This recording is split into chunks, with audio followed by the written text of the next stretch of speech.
So next one, Rafiquin Nabi.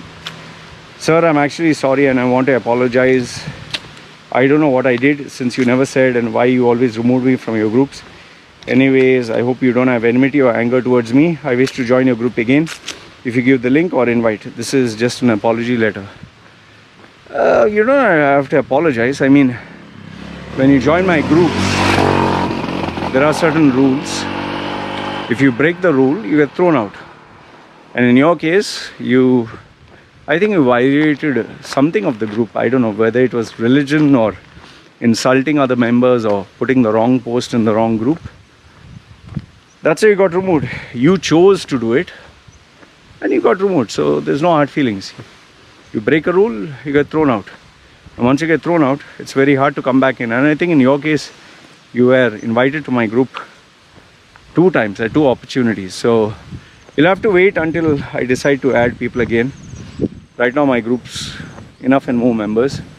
There are spaces, but I've not decided to invite anyone. So when maybe the next time I create a group, I'll let you know. And anyway, I'm not angry with you. I don't have enmity. If I did, you wouldn't be able to comment on my videos. So it's cool.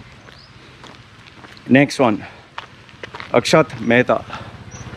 He says, Mr. Loy, hi, hope you're doing well. Which countries are the best for an Indian to migrate in terms of wealth, less population, and all positive points?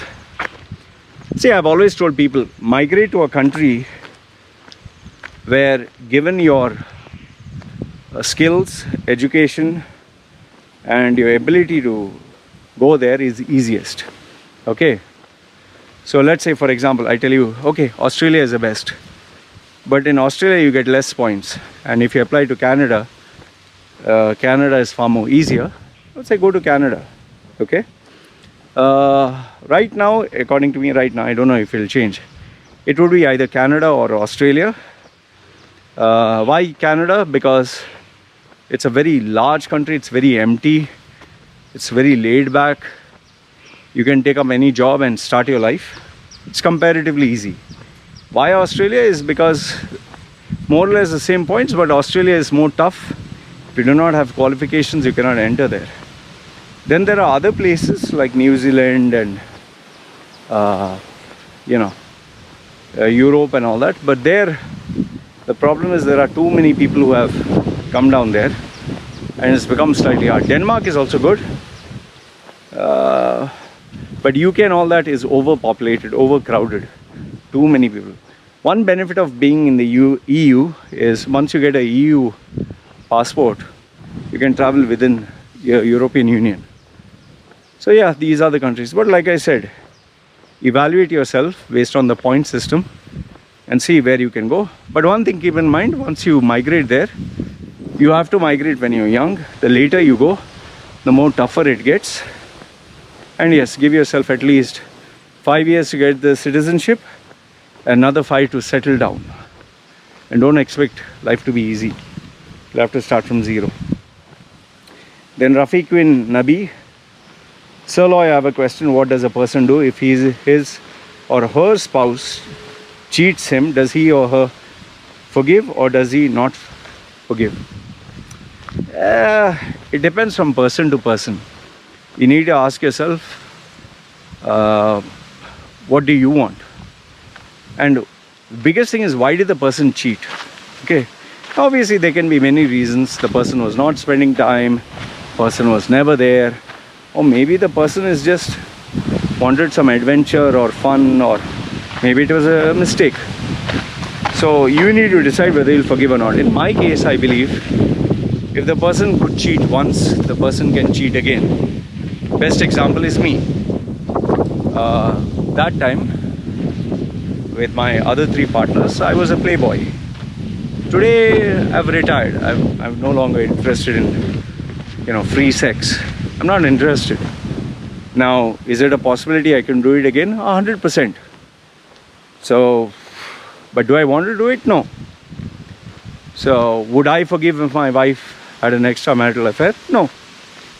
If she does, I break up. That's as simple as that, and she knows that. And I can tell you for a fact she is not that type. She's not interested in having other partners. So, what would I do if my partner cheats? Break up. Have I cheated on my other partners? Yes. Have they forgiven me? Yes. That's why I tell people, if a partner cheats you once, the partner can cheat you again. So you decide what you want. Okay. Next one, Ahmad Omar. Would you ever make a business with a fan? Absolutely no, because I do not know the person. And once you get into a business relationship with someone, the chances of the whole thing getting ruined is high. At least my personality. Aman Moldina. How to build social confidence? It's like a skill. The more you practice, like dancing. If you don't know dancing, the more you practice, the better you get. So get yourself someone who can guide you through this and you will improve. Okay, next one. Vijay Ranjan. My question, why do you bash so much UAE? No country is perfect, not even India. UAE, at least you get tax free, you get 24/7 electricity, proper water, good roads. Agreed. No country is perfect. But I only speak about UAE, or like you said, bash UAE, because I've been there for 40 years. I don't know India, I don't know Africa, I don't know USA, I don't know Sweden. So what's the use if I talk about those countries? Let's say, for example, I speak about Pakistan, but my target audience is not Pakistan. I never stayed in Pakistan. I don't know anything about Pakistan. Does it make any sense of speaking about Pakistan? Let's say Sweden or Denmark. I've never stayed in Denmark. I don't know anything about Denmark. What's the point of speaking in Denmark? Then finally it comes to UAE.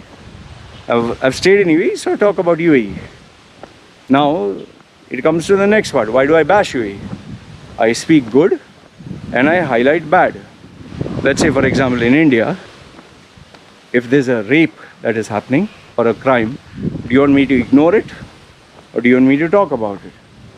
And finally it comes down to, why do you bash UAE so much? This is because, what should I speak about? Perfection or the problems? People, do you go to a doctor when you're sick or do you go to a doctor when you're well? You go to a doctor when you're sick, right? So I highlight issues and I offer solutions. Simple as that. I mean, how many times do I have to answer the same question?